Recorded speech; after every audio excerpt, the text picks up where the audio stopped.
Bienvenue au Temple du football, le stadion Partizana qui accueillera ce soir la rencontre entre le Partizan Belgrade et l'OGC Nice. On va faire un petit tour du propriétaire et on se retrouve juste après pour vous donner toutes les infos sur la rencontre.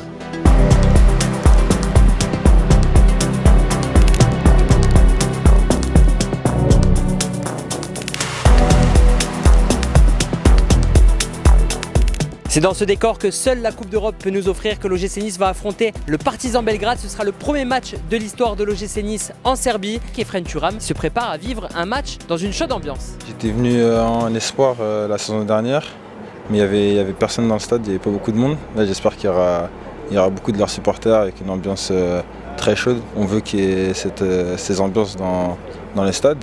Ça nous booste un peu, donc franchement j'ai hâte. L'OGC Nice va affronter un monument du football serbe, une équipe rompue aux joutes européennes et qui a débuté sa phase de poule par un match nul 3-3 sur la pelouse du Slovako. On va écouter Lucien Favre qui se méfie particulièrement de l'ancien club de Nenad Bekovic et Milos Djelmas.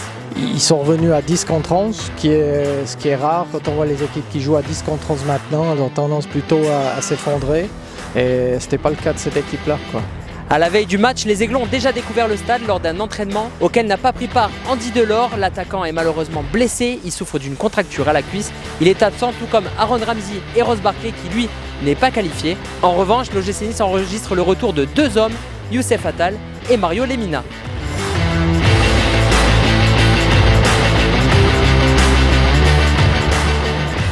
Ce duel entre le Partizan et le Gym sera diffusé ce soir sur RMC Sport 1.